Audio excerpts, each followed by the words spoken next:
Bonjour et bienvenue dans The Global Conversation. Mon invité cette semaine est Antony Blinken, le secrétaire d'État américain. Il vient d'effectuer une visite à Bruxelles, au siège de l'Union européenne et de l'OTAN, où je me trouve, pour renouer les liens avec ses homologues européens après 4 années particulièrement tendues. Avant de prendre son avion pour Washington, il a répondu aux questions d'Euronews. Monsieur le secrétaire Blinken, merci beaucoup d'être avec nous dans The Global Conversation. Bienvenue à Bruxelles. En vous voyant ici au siège de l'OTAN et de l'Union européenne cette semaine, on a eu un peu l'impression d'assister à une lune de miel. Avez-vous en quelque sorte renouvelé vos vœux de mariage après quelques années tendues? Nous voulions venir ici avec une tâche précise à l'esprit. Simplement réaffirmer notre engagement envers l'OTAN, nos alliances, notre partenariat avec l'Union européenne et avec nos principaux alliés.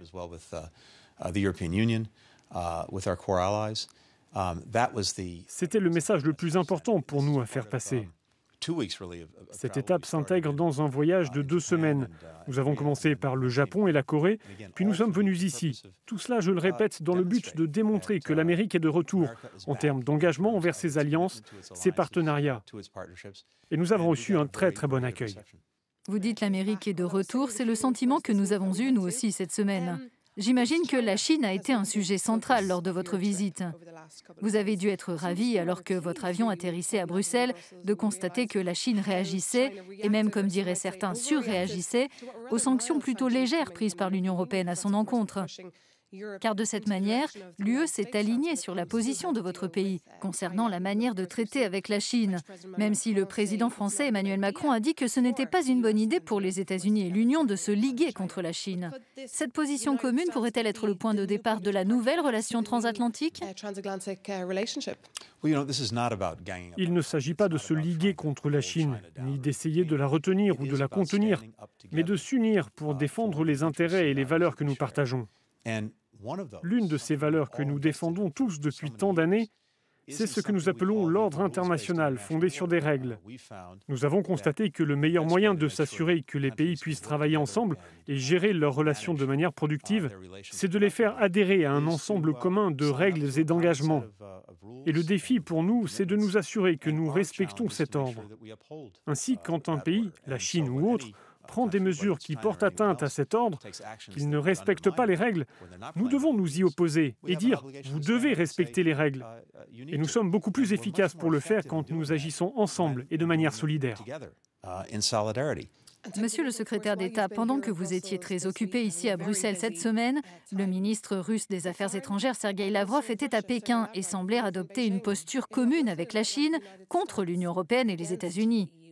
Dans quelle mesure êtes-vous préoccupé par les troupes russes à l'Est, dans les pays baltes? Que faites-vous à ce sujet? Ça a été un sujet de conversation important au sein de l'OTAN cette semaine. Je pense qu'il y a une inquiétude commune au sujet de plusieurs actions agressives de la Russie.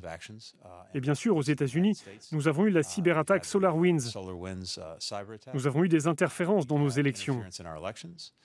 Il y a eu le recours possible à des mercenaires contre nos forces en Afghanistan. Et bien sûr, nous avons assisté à l'empoisonnement et à la tentative de meurtre d'Alexeï Navalny au moyen d'une arme chimique, sans parler de l'agression menée par la Russie qui se poursuit dans l'est de l'Ukraine. Toutes ces choses, ainsi que les nouveaux systèmes d'armes qui sont en train d'être développés, nous préoccupent, non seulement nous, mais aussi nos alliés et nos partenaires. Et je pense que nous évaluons tous de la même manière le défi posé par la Russie et la nécessité d'un engagement commun à faire front ensemble. Nous sommes tous très lucides. Nous nous rendons compte du défi.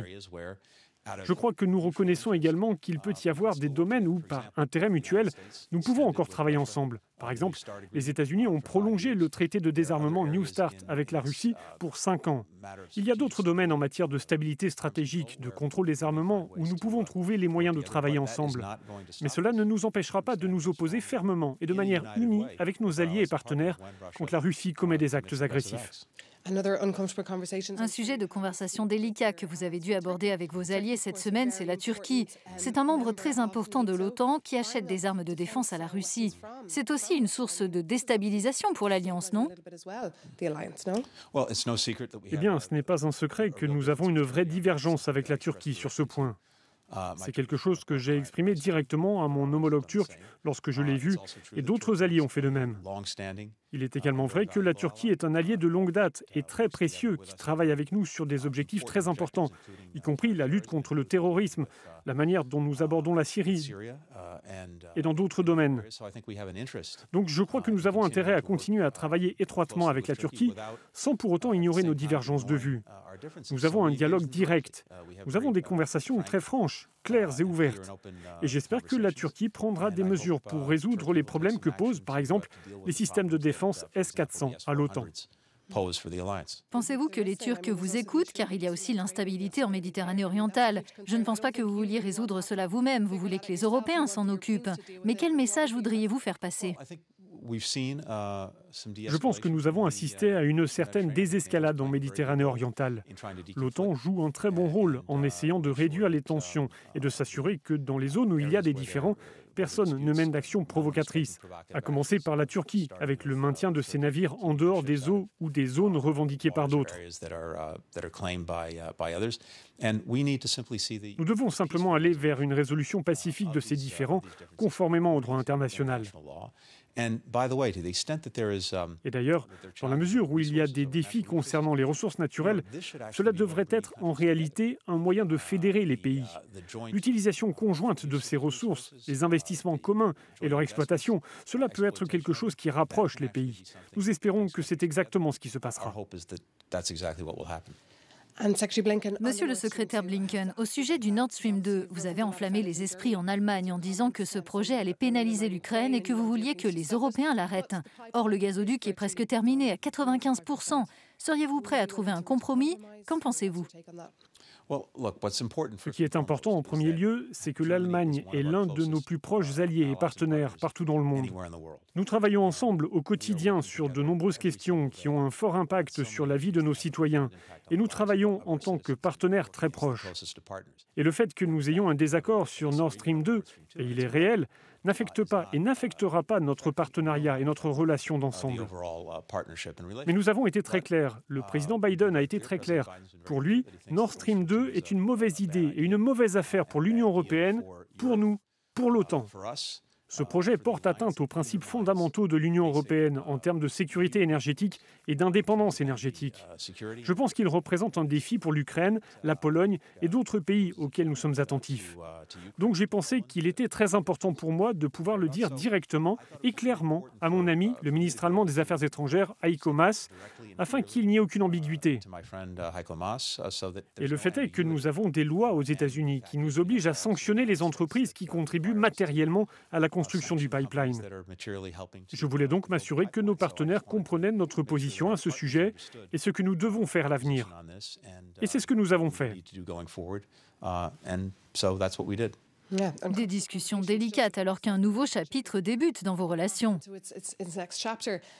À ce propos, les dirigeants européens se sont réunis cette semaine à Bruxelles et ont invité le président Joe Biden à se joindre à eux par liaison vidéo. L'Union européenne traverse une crise profonde en ce moment. Elle doit faire face à un manque d'approvisionnement en vaccins, mais aussi à près d'un an de mesures de restriction qui dévastent les économies de ces 27 États membres. Cela a été évidemment un énorme défi historique pour nous tous. Aux États-Unis, plus de 500 000 personnes ont perdu la vie à cause de cette pandémie. Je connais les ravages et les difficultés qu'elle a entraînés en Europe et ses fortes répercussions sur la vie des gens. Nous sommes déterminés à être un partenaire international très fort, un leader international dans la lutte contre cette maladie. Il y a une dizaine de jours, en partenariat avec les autres pays du Quad, c'est-à-dire l'Australie, le Japon et l'Inde, nous avons lancé une initiative qui permettra d'améliorer progressivement l'accès aux vaccins. Nous avons mis des vaccins à la disposition de nos voisins, le Mexique et le Canada, et il y aura d'autres actions de ce type dans les semaines à venir. Merci beaucoup et prenez soin de vous.